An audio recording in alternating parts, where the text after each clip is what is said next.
India, good morning Udaipur.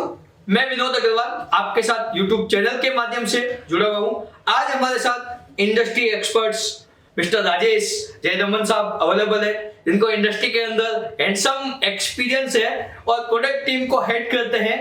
कोई भी product बनने से पहले उनके अप्रूवल के बिना मार्केट में नहीं आता है और आज की डेट में वो निपोन में है। अर्लियर रिलायंस म्यूचुअल फंड के नाम से जाना जाता था ब्रांड इंडिया के अंदर। One of the biggest brand, one of the good brand in terms of the returns, और सबसे बेस्ट प्रोडक्ट है इनका जो ग्रोथ फंड, हाईएस्ट एनएवी आज की डेट में रन है, बेस्ट रिटर्न दिए हैं। तो सभी प्रोडक्ट सर की निगाह से होकर निकले हैं, तो क्यों ना आज सर के एक्सपीरियंस का अपन एडवांटेज लेंगे और आप सभी लोगों की वेल्थ क्रिएशन में दैट इज द हेल्पफुल।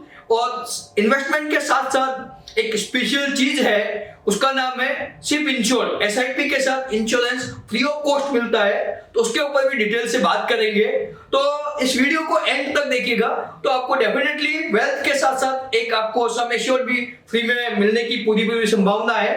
लगभग 50 लाख तक का फ्री सम एश्योर्ड मिल सकता है अगर आप डेडिकेटेडली इस वीडियो को देखते हो, प्रॉपर्ली एसआईपी के अंदर फेड करते हो, जो लॉन्ग टर्म के अंदर वेल्थ क्रिएशन के अंदर हेल्पफुल है। मैं स्वागत करता हूं राजेश सर का। Most welcome into the SLM video series. Rajesh sir, मैं जानना चाहता हूं कि इंडियन इकोनॉमी वंडरफुल परफॉर्मेंस दे रही है लास्ट 42 साल से। 1979 के अंदर सेंसेक्स 100 से स्टार्ट हुआ था, अभी 62,000 जाके अभी 58-59 के आसपास रन कर रहा है। एवरेज 15% का रिटर्न दिया है, प्लस डिविडेंड यील्ड भी काउंट करें तो 16.5% का एवरेज रिटर्न बैठता है।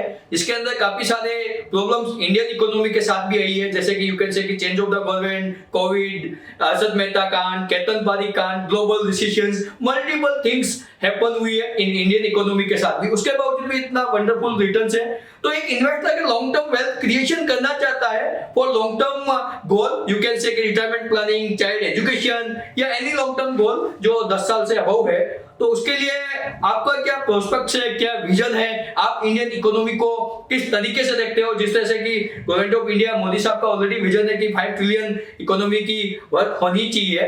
तो इन सभी चीजों को ध्यान में रखते हुए मैं आपका व्यू जानना चाहता हूं कि 10 इयर्स प्लस यानी 1 डिकेड प्लस का कोई इन्वेस्टमेंट करता है तो कितना अप्रोक्सीमेट रिटर्न आ सकता है, इंक्लूडिंग की पास्ट में जो आया है, प्लस जितने भी चीजें इकोनॉमी को डिस्टर्ब करने वाली हुई है या मार्केट को डाउन लाने के लिए जितने भी प्रॉब्लम्स हुई है। यू कैन से कि अभी कोविड आया था तो अचानक मार्केट 45,000 का 25,000 आ गया था। 2008 के अंदर ग्लोबल रिसेशन आया था तो 21,000 से मार्केट 8,500 आ गया था। ये मल्टीपल चीजें होती हुई इकोनॉमी ने आज लगभग 58,000-59,000 का सेंसेक्स की जर्नी की है। तो फ्यूचर प्रोस्पेक्ट से आपका क्या व्यू है, फ्यूचर पॉइंट ऑफ व्यू क्या है, कितना रिटर्न एक लेमन को इक्विटी इन्वेस्टमेंट के अंदर आने की उम्मीद है, including large cap, mid cap, small cap, क्योंकि काफी सारे वेरिएंट्स है। तो आपके मुंह से मैं सुनना चाहता हूं Rajesh sir.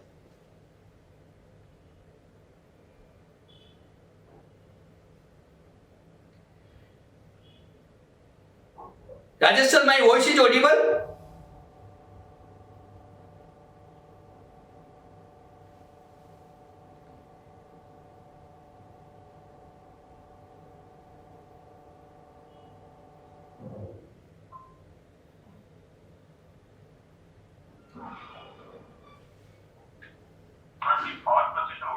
Okay okay, no issue no issue no issue.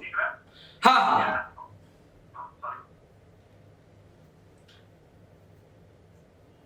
Again मैं रिपीट करूं या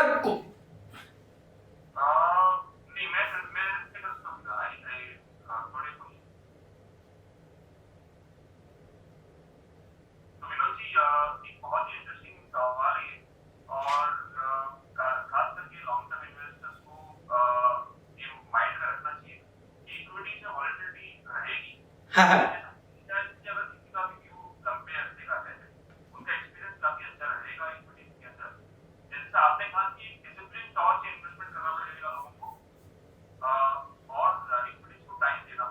हमने भी कुछ इंटरेस्टिंग नंबर्स एनालिसिस किए थे इक्विटी मार्केट्स को लेके। तो जैसे आपने कहा 40 साल से हमने देखा है कि जिस तरह से इक्विटी मार्केट से रिटर्न किया है उधर खड़ा जरूर हुए हैं इसके बीच, लेकिन एवरेज जो रिटर्न छूटा है काफी अच्छा रहा है इन्फ्लेशन एडजस्ट करने के बाद, टैक्स एडजस्ट करने के बाद। तो हमने भी देखा है कि उसमें अगर 5 साल 7 साल या 10 साल कोई इन्वेस्टेड रहता है उनका एक्सपीरियंस काफी बेहतर होने की पॉसिबिलिटी है इक्विटीज के अंदर। इंडियन मार्केट्स को भी आप सब जानते ही हैं कि अभी भी ग्रोथ फेज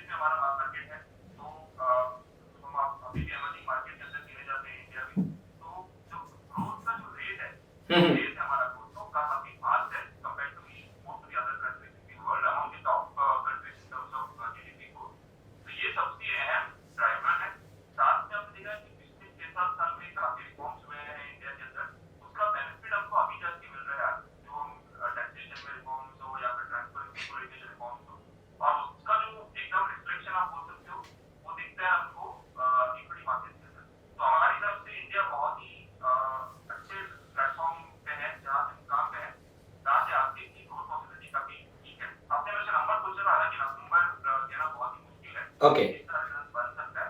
लेकिन ये जो हम एक नॉर्मल अंडरस्टैंडिंग के हिसाब से मार्केट को देखते हैं कि अगर हमारा जीडीपी मान लीजिए आप 5 से 7% के बीच में ग्रो कर सकते हैं आगे आने वाले समय में, और महंगाई दर या इन्फ्लेशन अगर 4-5% के आसपास होगा, तो आप कोई भी इसका एक अंदाजा लगा सकते हैं कि 10-12% का ब्रॉड नॉमिनल जीडीपी जो ग्रोथ हम बोलते हैं एक कंट्री का, उतना बन सकता है। इक्विटी मार्केट का रिटर्न इसके होगा, लेकिन आप केवल इसको एब्सोल्यूट सेंस में मत लीजिए। इसी के साथ आप देखिए बाकी जो एसेट क्लासेस है जहाँ पे आप अधिकतर में इन्वेस्टमेंट करते हैं, डेट है या फिर फिक्स्ड डिपॉजिट्स है, उन सब में भी कहीं ना कहीं जो ब्याज दर है उसमें कटौती की हुई है। इसके बनाम आप इक्विटी को देखेंगे तो इक्विटी फिर भी एक बेहतर ऑप्शन है।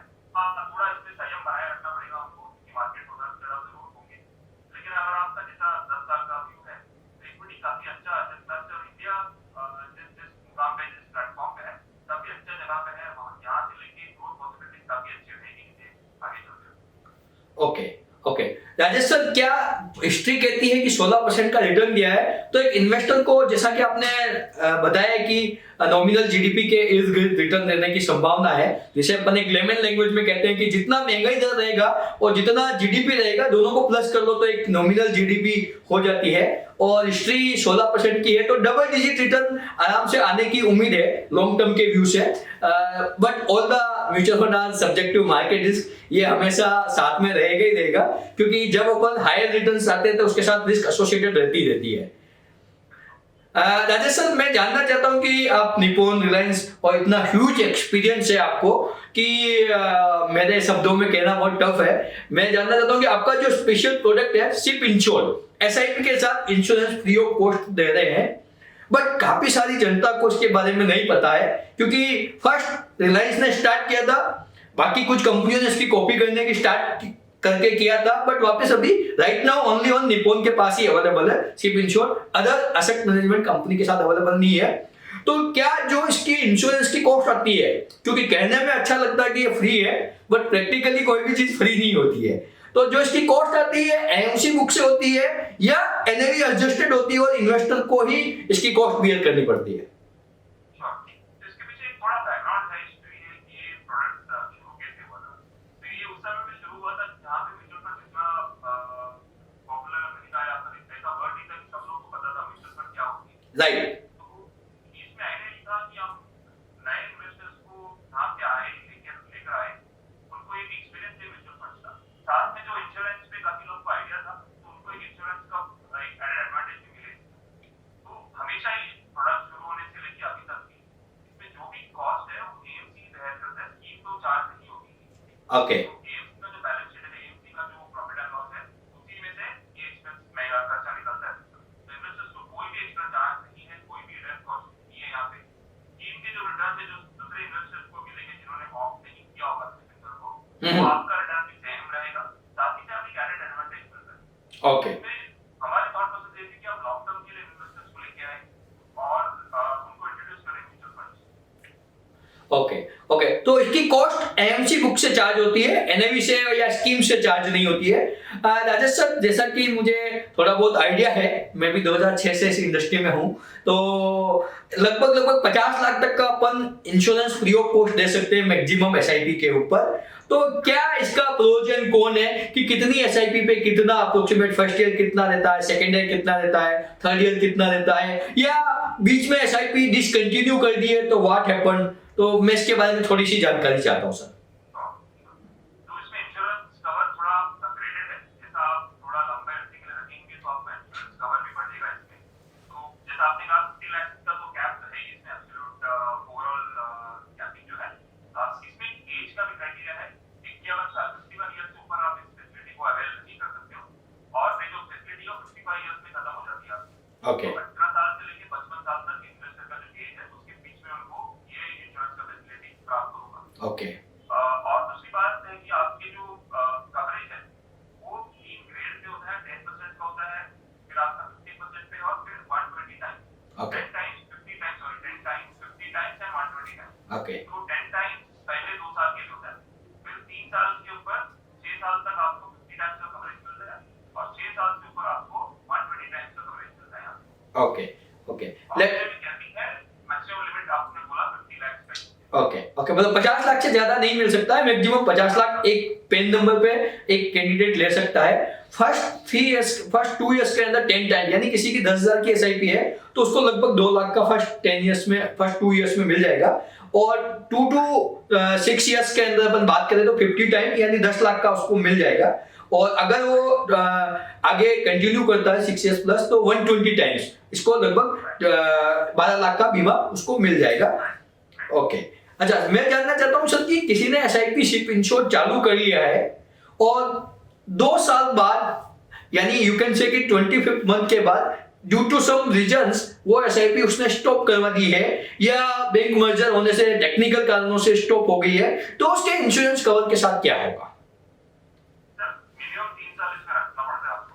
ओके पहले अगर आप रोक देते हो अपना इंश्योरेंस को रोक देते हो तो आपका इंश्योरेंस कवर खत्म हो जाता है। ओके अगर आप 3 साल से अधिक रखते हो हाँ हाँ तो आपको यहाँ पे कवरेज प्राप्त होता है कि आपका जो वैल्यू होता है जिस टाइम पे आपने टर्मिनेट किया होगा उसके बेसिस पे आपको उसका कवरेज मिलता है।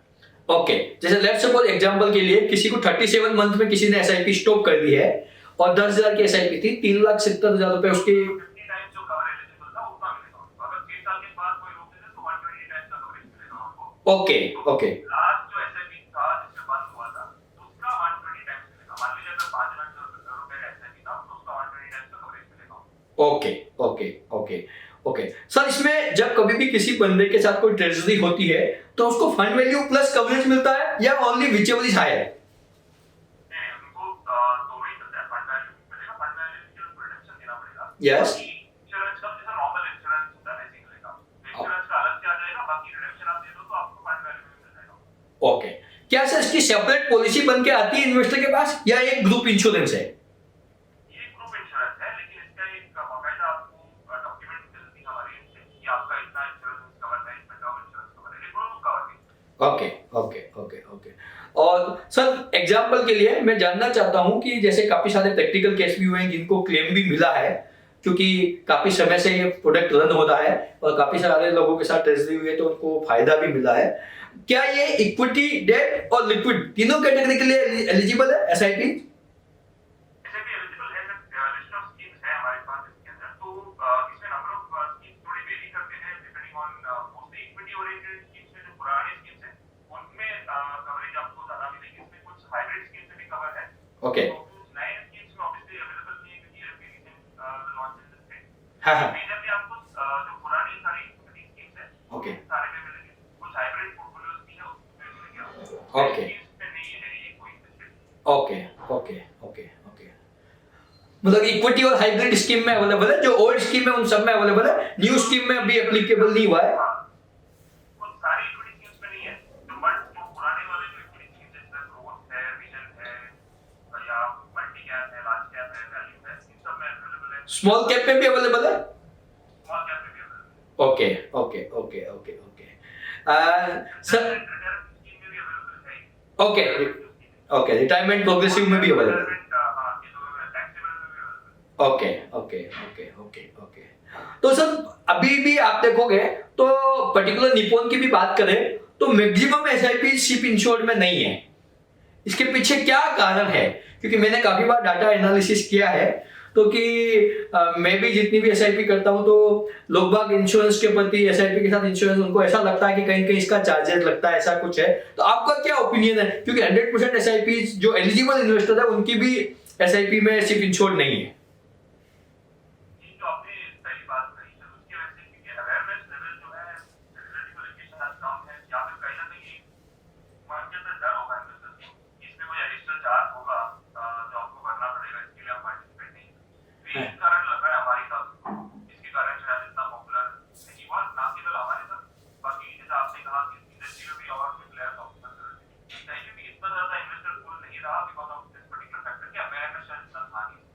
बाकी आपके एक्सपीरियंस के लिए तो टेक्निकली इन्वेस्टर को कोई एडिशनल कॉस्ट नहीं है, कोई लॉसेज नहीं है, एडिशनल बेनिफिट ही है वो एसआईपी चला रहा है तो कोई प्रॉब्लम वाली बात नहीं है। तो फिर भी investor due to lack of awareness और लैक ऑफ नॉलेज के कारण सिर्फ इंश्योर नहीं ले पाते हैं। तो मोस्टली तो लैक ऑफ अवेयरनेस और लैक ऑफ यही होगा, उसके अलावा तो कोई रीजन लगता नहीं है। फैसिलिटी में जैसा आपने कहा कि सिंपल है, एक एडिशनल फैसिलिटी मिल रहा है आपको एसआईपी के सारे बेनिफिट्स के साथ, और इन्वेस्टर्स को आइडियली तो देखना चाहिए ऐसे facility.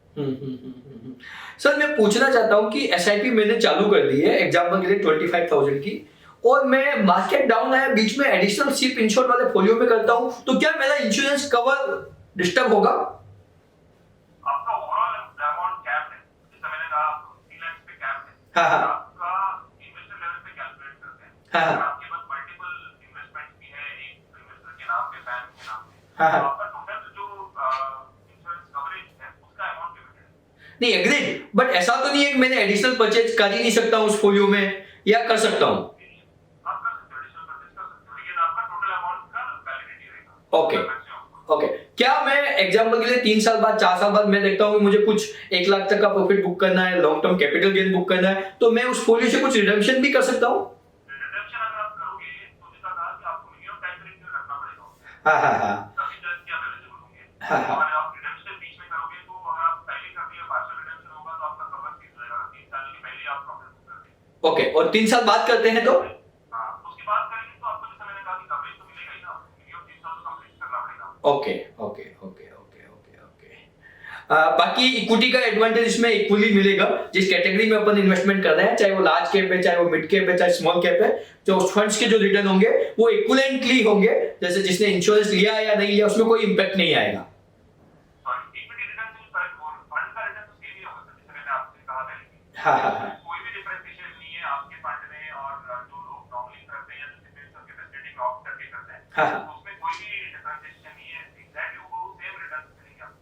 Okay okay okay okay okay. Sir आपके हिसाब से क्या ध्यान रखना चाहिए इक्विटी इन्वेस्टिंग के अंदर, क्योंकि बीइंग ए प्रोडक्ट हेड आपको इतना रिच एक्सपीरियंस है, तो इक्विटी के अंदर कैसे वेल्थ क्रिएट करने के लिए स्पेसिफिक्स कुछ आइडियाज आप दे पाओ जो हमारे इन्वेस्टर के लिए फायदेमंद हो। जैसे कि हम कहते हैं कि जब मार्केट डाउन हो तो एडिशनल परचेज करना चाहिए, और जब मार्केट अप हो तो आपको टाइमली रिव्यू करना चाहिए पोर्टफोलियो। तो आपकी साइड से कोई special suggestions that will helpful for all investors? Equity के अंदर सबसे बड़ी चीज है, जैसे मैंने कहा कि डिसिप्लिन होना बहुत ही important. Mutual fund investments are subject to market risks. Read all scheme-related documents carefully. Okay जो गोल है, लॉन्ग टर्म गोल के हिसाब से जो इन्वेस्टमेंट करते हैं, आपने कहा कि कोई लोग 10 लोग 10 साल के हिसाब से आते हैं, तो उनको उसमें वेट करना चाहिए, ना कि केवल कोई मार्केट में जो बातें चलती है उससे ज्यादा प्रभावित होके इधर बहुत ज्यादा रिडम्पशन कर ले या फिर बहुत ज्यादा इन्वेस्टमेंट कर ले, दोनों ही नहीं करना चाहिए। उनको एक डिसिप्लिन मेंटेन करना होगा, साथ में जितना हो सके एक्सपर्ट्स लोग का एडवाइस राय लिया या फिर थोड़ा समझ ले मार्केट के बारे में बेहतर। और आपके लिए जो पोर्टफोलियो यहाँ पे मिल रहा है, डाइवर्सिफाइड पोर्टफोलियो मिल रहा है म्यूचुअल फंड के अंदर, आपका केवल एक स्टॉक या दो स्टॉक नहीं है, पोर्टफोलियो 40-50 स्टॉक में डाइवर्सिफिकेशन होता है, तो उन सबका बेनिफिट्स मिलेगा आपको। तो मेरे ख्याल से आपका इन्वेस्टमेंट गोल के हिसाब से आप ध्यान रखिएगा उस पर, न्यूज से ज्यादा प्रभावित मत होइए, जो कि इवेंट्स होते हैं मार्केट को नियर टर्म में सामने कहा कि अगर लॉन्ग टर्म में डटे रहें तो आपका एक्सपीरियंस जो है वो काफी बेहतर होने की संभावना है इक्विटी के अंदर। और बाकी सारे एसेट क्लास के बारे में इक्विटी को देखिए, केवल आइसोलेशन में मत देखिए, क्योंकि अगर हो सकता है कि जो 2021 का रिटर्न देख के आ रहे हैं आज की तारीख में, हाँ, हाँ। मतलब हर साल ऐसे रिटर्न देना चाहिए, हाँ हाँ हाँ तो हाँ संभव नहीं, हम सब जानते ही हैं इसके बारे में। हाँ, हाँ, तो आप देखिए कि बाकी जो अल्टरनेट एसेट क्लासेस हैं उनमें आपकी क्या क्षमता है रिटर्न करने की और इक्विटी में क्या क्षमता है, तो इन चीजों में आप ध्यान रखोगे तो ऑटोमेटिकली आप थोड़ा टाइम समय ज्यादा दोगे इक्विटी में, फिर आपका एक्सपीरियंस भी काफी बेहतर होने की पॉसिबिलिटी है। हम भी कहते हैं सर कि लास्ट 2 साल में जो रिटर्न आए हैं कि लगभग डबल या 200% या 150%, it is not sustain in longer term. Longer term में डबल डिजिट रिटर्न ही आ सकते हैं, 15-16% से ज्यादा आने की संभावना नहीं है। बट भी आज भी इन्वेस्टर्स एक्सपेक्टेशंस रखता है कि 2 साल में तो इतना आया, मेरा पोर्टफोलियो तो इतना हो गया है, that is not possible in a longer run. तो आप बहुत ही सत्य और फैक्ट बात बता रहे हो कि लॉन्गर टर्म में जो इक्विटी एसेट क्लास जो रिटर्न दे रही है compare with the other asset class की गोल्ड क्या देता है, एफडी क्या देता है, रियल एस्टेट क्या देता है, पीपीएफ क्या देता है, तो आपको ऑलवेज सुपीरियर रिटर्न मिलेंगे इक्विटी के अंदर। और लॉन्ग टर्म वेल्थ क्रिएशन के लिए सबसे बेस्ट टूल है। इसके अंदर भी अगर एसआईपी के माध्यम से इन्वेस्टमेंट किया जाए और निप्पॉन के साथ अगर अपन को इंश्योरेंस फ्री ऑफ कॉस्ट मिल जाए तो ये और बेहतरीन है, क्योंकि 50 लाख एक बहुत ही हैंडसम अमाउंट है जिससे बेड टाइम में किसी के साथ कोई मिसहैपनिंग हो जाए तो फायदेमंद रहता है। राजेश सर, लास्ट में पूछना चाहता हूं कि निप्पॉन हुआ है, उससे पहले रिलायंस था, उसके बाद परफॉर्मेंस में काफी एक्सपोनेंशियल चेंजेस आए हैं, तो क्या कुछ निप्पॉन आने के बाद कुछ स्पेशल किया है क्या? नहीं, ऐसा भी नहीं है। कुछ ऑब्वियसली चेंजेस तो जरूर होंगे, और खास करके निप्पॉन आप लोग में से कई लोग जानते नहीं होंगे, ये काफी लंबा हिस्ट्री वाला कंपनी है। विश्वभर में काफी प्रसिद्ध है का नाम, फॉर्च्यून 500 कंपनी से भी शामिल हुआ है। 130 साल से ऊपर का विंटेज है, एक्सपीरियंस है निप्पॉन का फाइनेंशियल सर्विसेज में, खास करके इंश्योरेंस के फील्ड में।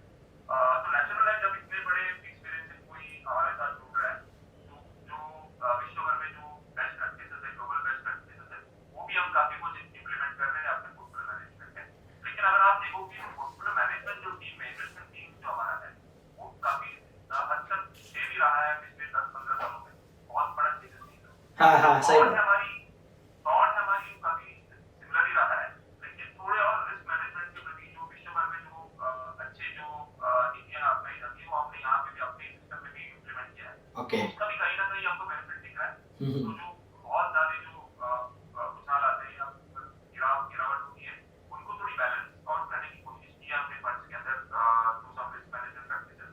ओके। जैसे ग्लोबली लोग स्टाइल एनालिसिस का फॉलो करते हैं, तो हमने इंडिया में भी शुरू किया, शायद पहले ऐसी होगी जिस तरह से हम लोग कर रहे हैं, इसको फॉलो कर रहे हैं। तो उन सब का कहीं ना कहीं परिणाम जरूर भी दिख रहा है आपको। Okay okay okay. Rajesh sir, आपने अपना कीमती समय दिया, उसके लिए बहुत बहुत धन्यवाद। और आज लोगों को आपने बताया कि केवल due to lack of awareness SIP तो करना है, बट एसआईपी के साथ जो फ्री ऑफ कॉस्ट इंश्योरेंस है उसका एडवांटेज नहीं ले रहे हैं। जब डिसिप्लिन इन्वेस्टमेंट ही करना है, लॉन्गर टर्म में एसआईपी रिटर्न देती है, तो why not we take that advantage. ये इन्फॉर्मेशन आपने डिटेल से दी कि 2 साल तक इतना कवरेज देता है, 5-6 साल तक इतना कवरेज देता है, आफ्टर 6 years 120 टाइम है, 50 लाख का coverage without any additional paying single rupees. Investor can take the advantage of that particular SIP insured product. उसके लिए बहुत बहुत धन्यवाद। लास्ट में मैं चाहूंगा कि आपके कुछ भी 2 थैंक्स वर्ड्स आप जो हमारे इन्वेस्टर के लिए वेल्थ क्रिएशन के लिए हेल्पफुल हो, वो आपके मिले हमें। थैंक विनोद जी, बहुत अच्छा लगा आपसे बात करके, खास करके आपके जो विचार है कि लंबे अवधि के लिए इन्वेस्टर्स को आना चाहिए मार्केट में, ये बहुत अहम चीज है इन्वेस्टर्स के लिए भी। तो आपसे आपका जो व्यू पॉइंट्स है, ये इन्वेस्टर्स को भी काफी बेनिफिट करेगा। और हमारे हिसाब से सिर्फ इंश्योर की कहीं ना कहीं वो डिसिप्लिन लाने में मदद करेगी हमारी। जैसे मैंने कहा कि अगर आप 6 साल से ऊपर रहते हो तो आपका कवरेज बढ़ जाता है, आपका 120 टाइम्स का कवर मिलता है वहाँ पे। उसके साथ ही कहीं ना कहीं डिसिप्लिन बन जाएगा कि ये तो इंश्योरेंस कवर भी बेहतर मिलेगा, तो हम लोग ही जाते हैं। और वो शायद आपके जो वेल्थ क्रिएशन पॉसिबिलिटी हम देखते हैं म्यूचुअल फंड के अंदर, उससे भी आपके लिए लाभदायक हो सकता है। तो once again thank you Vinod ji for having us. Thank you so much Rajesh sir. Thank you welcome.